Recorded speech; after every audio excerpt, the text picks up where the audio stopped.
Welcome to Missionary Monday, where we talk to real-life missionaries and hear about their experiences living in the mission field. I will also share some missionary stories with you, and we'll hear testimonies of how God has used people just like you and me to tell others about Jesus. I can't wait to get started. How about you?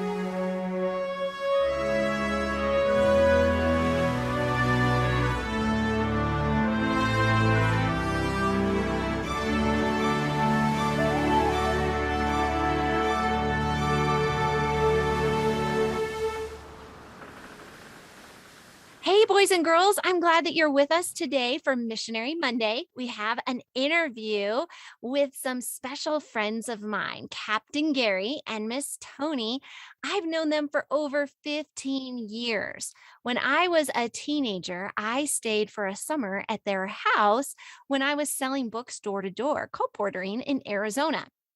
Well, shortly after that, after we met and I went back to school, they felt God calling them to be missionaries, not just in one country, not just in two countries, but in three different countries. In fact, we're going to hear a little bit of that story of how God called them to the mission field. Well, Captain Gary, he is a mission pilot, and Miss Toni is a nurse. So not only did they just do their flying and do their nursing skills, but they also told people about Jesus. And that was really important. That's the whole reason why we are missionaries, right? To tell people about Jesus. So, Captain Gary, can you tell us a little bit about how God made it clear that you were supposed to go to the mission field? Well, as a young person, way back a long time ago, I always liked to listen to mission stories. Mm-hmm. And I thought someday when I get older, I'm going to be a missionary. And so when I went to college, I took a year off of studies to go be a missionary for a year, way down in the bottom part of Mexico. And while I was there working at a school, this pilot flew in. Well, I was already a pilot by that time, and I even had my own plane. Wow. But this pilot flew in and he said, "You want to come fly with me for a couple weeks?" And man, I jumped right. "Yes, sir. Let's go right now." Yeah. And we left, and he flew me out into jungle strips that most pilots would never even consider landing on. But he was a good pilot. We went in and we started doing medical work, and we were taking food into the schools. And I told the Lord, I said, "That's what I want to do. I want to be a bush pilot." So we don't call them jungle pilots. We're called bush pilots. Mm. And I came back and I finished my education and we got married, and then we went as missionaries, but not as a missionary pilot. And that was in Bolivia. That's South America. Yeah. Then we came home from that. We raised our kids, and I said, "Lord, I still want to be a mission pilot someday." But I didn't fly. I didn't fly for 30 years. Wow. And I said, well, I guess that wasn't what the Lord wanted me to do. And then while we were in Arizona, where we met Katie, Mm-hmm. my wife said, "Why don't you start flying again? There's an airport really close." So I went down and I found a young instructor. I said, "I want to learn how to fly again." I said, "I still have my license, but I need to get trained again." He said, "What do you want to do with it?" I said, "Well, I want to be a bush pilot." He said, "Oh, you're way too old for that. You can't do that. You're way too old." And he brought out my book that shows all my flights, and he said, "I've never seen a logbook like this." And I said, "Well, of course you have, because it's older than you are." And he looked at the date and he said, "It is older than me. I've never seen one of these old books. You're way too old." And I said, "Oh, no, with God, all things are possible." Mm-hmm. And we started flying for an hour or two. He says, "I think you can fly the plane all by yourself. Here's the keys. See you when you get back." Wow. And so I started flying and flying and flying. Yeah. And then we went to a Pathfinder camporee. And while we were at the Pathfinder camporee back in Wisconsin, Mm-hmm. there was a pilot there with his little airplane. And we had to stop and say hi. Come to find out, he was the son of the pilot who I had flown with in Mexico Really? more than 30 years before. And he Wow. says, well, you know Spanish. I said, I do know Spanish. He said, and you're a pilot. I said, yes, I'm a pilot. He said, we need pilots and we need Spanish speakers. Won't you please come to Venezuela? And I said, well, that would be nice when I get old and retired, have lots of money, because it's all for a volunteer. Yeah. And you have to fund it all yourself. And I said, I don't have that kind of money. He said, oh, he says, with God, it's all possible. He said, we don't have money either. But God says in Philippians 4:19 that God will supply all of your needs to do the work he asked you to do according to his bank account in heaven. And his bank account is very, very big. Very big. I said, Lord, if you want us to go, we will go. But I really liked the job I had in Arizona. I really liked it. Yeah. I didn't want to quit. And all of a sudden I found out I didn't have that job anymore. I said, Lord, why? What happened? This is not cool. No, I want you to come work for me. But I am. No, we have a new task for you. So Toni quit her job. I quit my job, what was left of it. And we sold our house and we sold all our things. And off to Venezuela we went. Wow. And I told the Lord, I said, you know what? We don't have enough money to do this, but if you want us to stay, you're going to have to provide, because airplanes are very, very expensive. Very. And the fuel is very, very expensive. Very. I don't have rich friends or rich relatives, and my bank account is very small. Yeah. God said, remember Philippians 4:19. My bank account is very big. I said, okay, we'll go find out. And everybody back in the States, our friends said, you're not going to last more than 6 months, maybe 3 months. And you're going to be home and you're not going to have a job. And then what are you going to do? You're getting old. I said, you know what?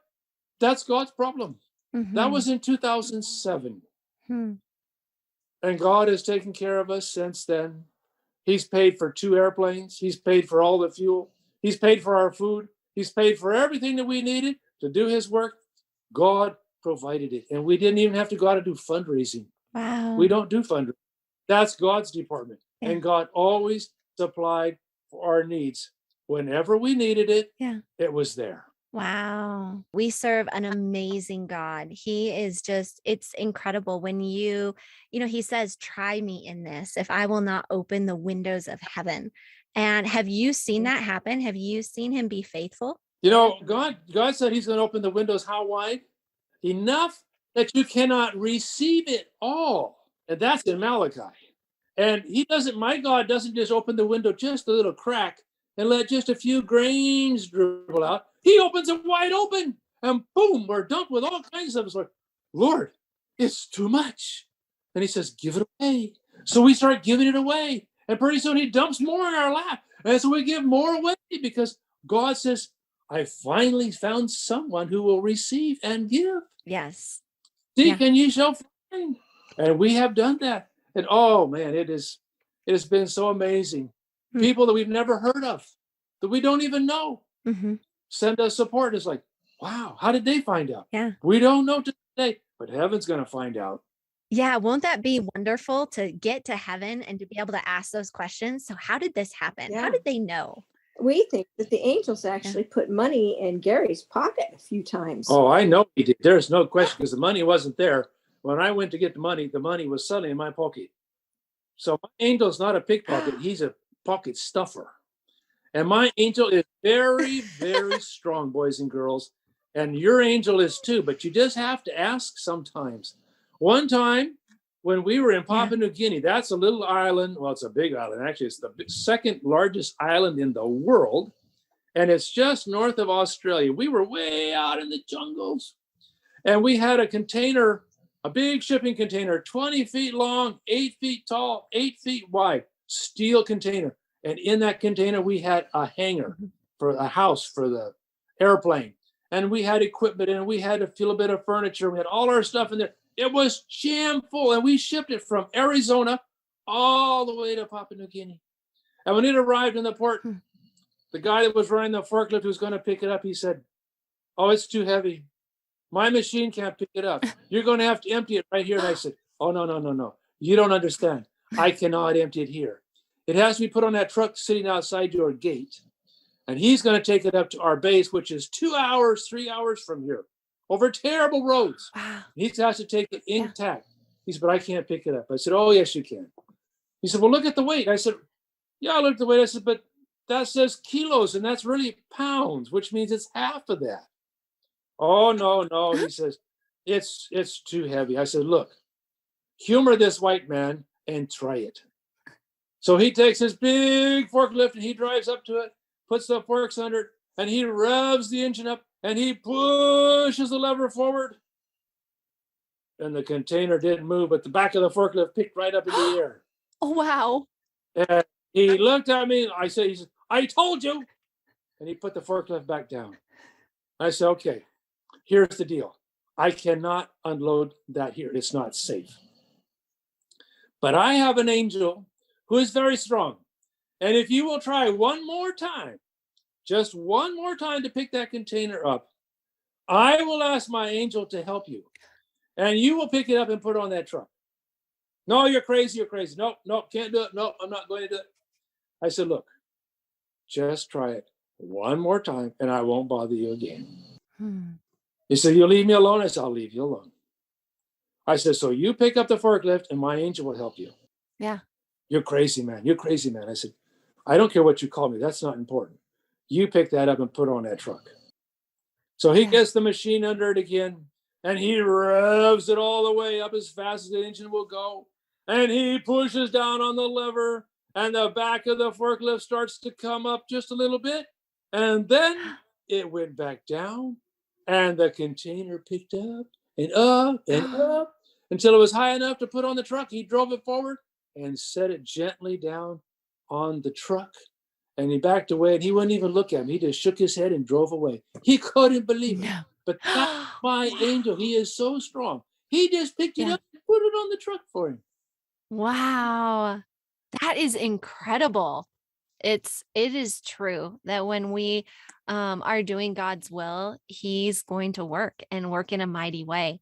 So, Miss Toni, how have you seen God working as a nurse in the mission field? Have there been any stories or anything that really stands out to you about how God worked in a mighty way for you as you're helping patients? Well, there's been a lot of interesting things.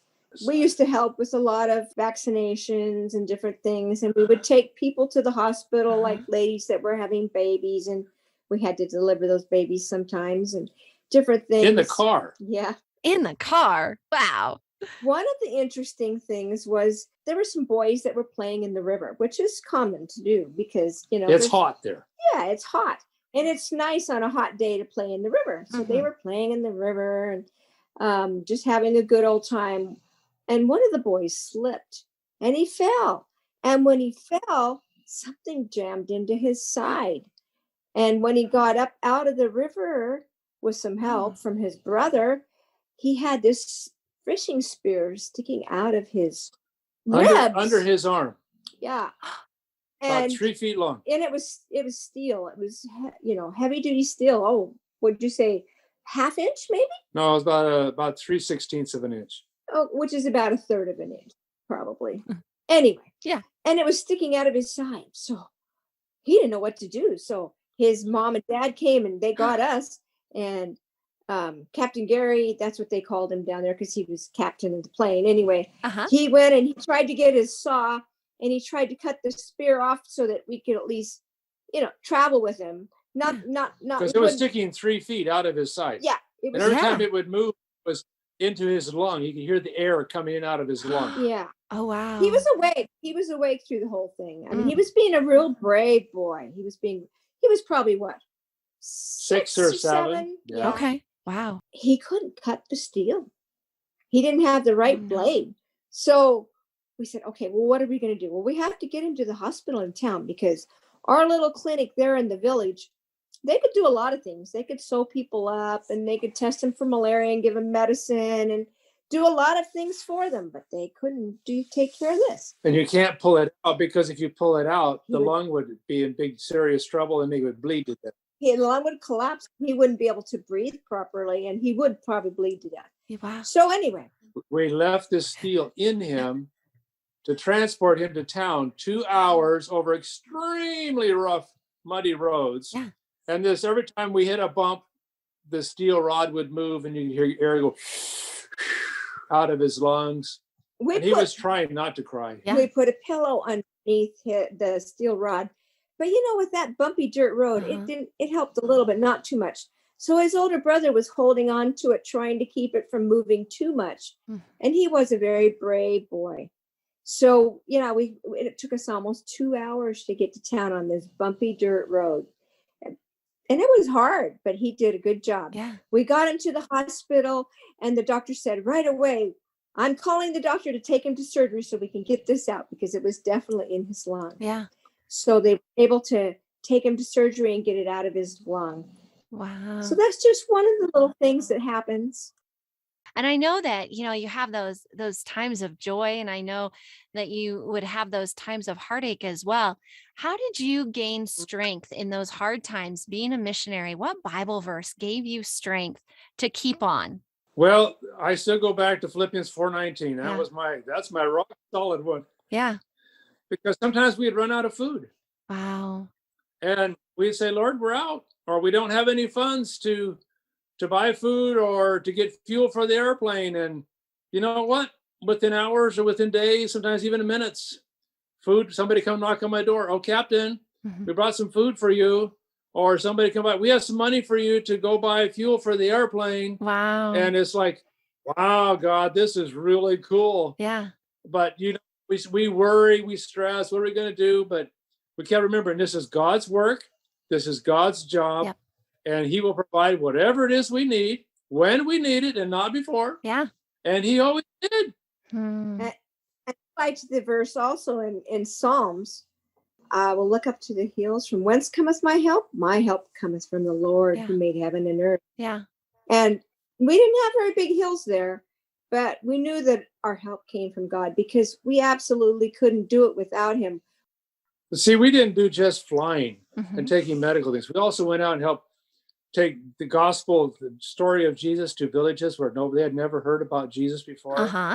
And we would tell them stories. We would take our little computer and a car battery and a projector and an inverter, and we'd put all this stuff in a wheelbarrow, and we'd push it out on these little paths through the jungle, and we'd find a village, and we'd put a sheet up on somebody's house or hut, and we would turn on our projector, and pretty soon the whole village would come out to see the pictures of Jesus and the videos. Wow. And pretty soon they said, can you send us a missionary? We want a missionary for our village to teach us more. Yeah. And so as we taught missionaries to go out, they'd go out, and pretty soon they said, we need help building a church. So we built several churches, started new places. I landed in one airstrip way out in the bush one time and picking up a patient. And the guy came up to me from the medic person there, and he said, Captain, there's an Adventist church here, right? I said, no, I never heard there was one here. Oh, yes. They've been here for a very long time, but nobody ever comes here to visit. No pastor comes. Nobody comes. And I said, well, when's the last pastor here? He said, oh, it's been at least 25 years. Wow. I said, 25 years and no pastors here. He said, no, nobody's ever come. I said, I'm going to fix it. So when I went back to my base, I found the local pastor who was about retirement. I says, guess what? I have a place for you to go. You're going out there. There's a church nobody has been to for 25 years. And they have people who want to be baptized, but nobody will come and do it. I says, you're the pastor. I'm the pilot. We're going. He said, oh, that's good. He said, I was there 25 years ago when I was a young man. Really? I said, you're going back for the very first time. And so we took him back. He had baptisms. And then we took him in several times after that. So the airplane helped us find a little church way out in the bush who was waiting for somebody to come. And the pastor that he took out was the very last pastor that they ever had. So it was the same man. The same man. 25 years later. Wow. Yeah. 25 years later, the same man. That is incredible. There's a big need for missionaries. There are not enough missionaries. Nobody wants to go. Everybody wants, oh, but I don't want to leave my house. I don't want to leave my telephone. I don't want to leave my computer. I don't want to leave hot water and all these other things. You know what? God supplies what we need. Maybe not what we want, but what we need. when we go on his duties. He Yeah. says, go be a witness. You say, but I'm not a pilot. I'm not a pastor. I'm not a doctor. You know what? God has a job for everyone. Mm-hmm. I don't have big degrees behind my name either. But God said to go. That's what the scripture says. Go and be my witness. It Yeah. doesn't say go be my preacher. It doesn't say go be my doctor. He says, go be my witness. That means tell what God has done for you. And when you do that, God will bless you, because that's the promise. Well, now, as kids are listening and they're hearing your stories, which are really great, they're amazing how God has been working and leading, and how he used you in the mission field. And kids are inspired and they say, well, I want to be a missionary. What can they do now? What practical things would you recommend that they do now to help them prepare if God is calling them to be a missionary? I think that they can share with their friends. They have Mm, friends at school, or they have neighbor friends, friends that they play with. Share with them about Jesus. It yeah, Tell doesn't, them the Bible stories. They don't know the yeah, Bible stories. Tell them. it doesn't have right. to be anything fancy. You can tell them the Bible stories. You can tell them things that maybe Jesus has done for you, like maybe he helped you find your lost kitty cat, Mhm, or maybe you were looking for a book you couldn't find, or a mhm. lot of things, little everyday things that I know I have to pray for, and he does help us. And you can share that with your friend. You know what God did for me? And it's what God really does for each one of us. If you share that with people, that's what people really see, and they go, wow. And if you Mhm, have friends who are hungry, maybe you can share some food with them. Or if you mhm, have some extra clothes, maybe you have too many clothes in your closet Or toys. or toys. mhm.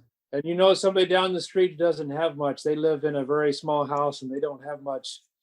Share some of your things. That's what God says to do. As you Mm, give, then God can give you more. yeah, But if you don't give and you keep everything for yourself, God says, They don't I'm need not going to anything. give you. You've already got stuff. So I'm not going to give you no more. right. Give what you have and God will give you more. He does. God provides and he gives as we give to others. It's like we're kind of like a pond or a stream that as we keep giving to others, he continues to give us That's and right. provide Exactly. for us. Wow. Well, thank you so much for sharing with us your experiences and your stories. And I'm like, man, I want to get you to share some more stories. That'll be fun that we can mission stories with Captain Gary and Miss Toni. So We got lots of them. We're happy to share. well, thanks for sharing with us today, and we look forward to hearing more stories in the future. We're so glad you joined us today. If you want to find more programs and activities, go to our website, startingwithjesus.com.